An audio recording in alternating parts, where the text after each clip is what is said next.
Jalen Carter, he gets fined $57,222 for spitting on Dak Prescott before the game even started.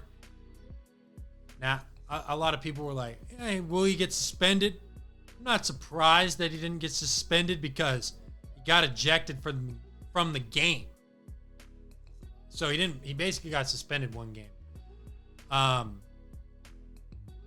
First of all, the whole situation with Dak and Jalen Carter, apparently, people were saying Dak spit in his direction.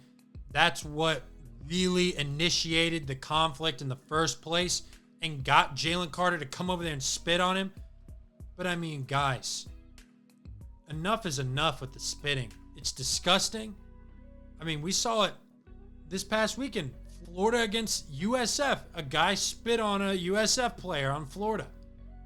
What are we doing? Stop spitting. Stop it. It's gross. It's absolutely disgusting. But looking at this Eagles-Cowboys game, as a Cowboys fan, I'm happy. We hung in there with the defending world champs. That's all you can really ask for.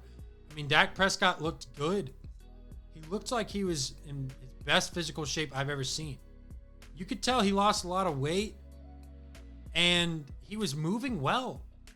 He was able to run the ball. He was able to stand in the pocket, slip defenders, still look downfield when you got pass rushers in your face. That's what I liked. Dak was able to throw with pressure. Inaccurate. On time. We haven't seen that in a long time. And I was impressed with Dak Prescott. He did everything he needed to do. The chips just didn't fall. First of all, any defense that's game planning for Jalen Hurts, good luck. Because I don't know what you do against him. Do you spy? Do you not spy? That's the problem. Because either way, I feel like it plays to his strengths. He's getting better at throwing with the football, and then we know what he can do with these legs. We know what he can do with them. So, it's just so hard to game plan for Jalen Hurts. And then you've got to deal with Barkley, which I actually think the Cowboys did really good against Barkley. They held him to 6 yards rushing, 3.3 yards per carry. Not bad. Not bad. We saw the impact that Kenny Clark had immediately. Now, obviously, the speed for the Cowboys' defensive line is not there without Micah Parsons. But I think the strength and the ability to collapse the pocket a little bit helps. It's just hard. There were times where Jalen had all day to throw the ball. Donovan Ezeraku, he made some good plays, made Jalen uncomfortable. But Saquon, he had that one-handed catch where Ezeraku did get in Jalen's face, and, Barkley's just been Barkley. Stiff arms a guy, gets a first down. I mean, there's not really much you can do with that. But the Cowboys, I think the Cowboys should have won this game. It was 24-20. Cowboys didn't score in the second half. Kind of shocked me, personally. They didn't score a touchdown in the second half. I was really thinking that the Cowboys, before that weather delay, they were going to go down the field. Miles Sanders had a great run. They were going to go down the field and score. And then Miles Sanders fumbles the ball. And from that point on, the Cowboys were just trying to play catch up and score the ball. But the thing was great about it was Cowboys defense allowed the offense to hang around in this game and give themselves some life. Cowboys offense just couldn't capitalize, specifically CeeDee Lamb. And I know he's, back in Frisco, on the jugs machine right when they get back.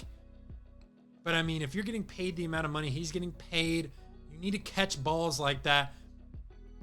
I mean, he had one right in his hands, bro. And then that diving catch right in his hands. Not Dak Prescott's fault. 4 drops. You got to catch those balls. You just do. That's what lost the Cowboys the game. Little mistakes like that. If those don't happen, I think the Cowboys win this game. I think they win this game by 2 touchdowns. If those mistakes go their way.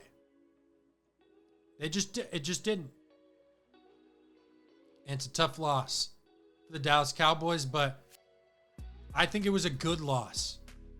I think it was a good loss, and I think the Cowboys are going to be good. I think they're going to be a sleeper to win this division. I've said this before on this channel, but I wouldn't be surprised if they're contending in this division. It's Eagles, Commanders, Cowboys, in my opinion. And you just see when CeeDee Lamb is getting the one-on-one opportunities he's getting with George Pickens on the field, you know, a lot of safeties were drawing over to him because he's a deep ball threat as well. CeeDee Lamb's got to take advantage of that a little bit more. His stat line could have been way better.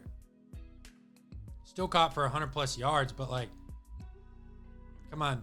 Got to make those catches. That's why Jerry is paying you the big bucks, to make plays like that. And when you can't, it's just frustrating. Because that's what you're paying you to do, and you're not wearing 88 for no reason. Live up to the 88. Please. Let me know what you guys thought about that game. What you think about the Cowboys, how they looked. You know, what you think they're going to do this season. Also the Eagles. Yeah, I think they were a very different team than they were last year. I think they're beatable. And let me know what you guys think about that team as well. But let me know in the comments what kind of content you guys want. Hit the subscribe button, notification bell, like this video, share it as well. But I appreciate you guys watching this episode of Gridiron Goobers. I'm Jackson Burleson, and peace out.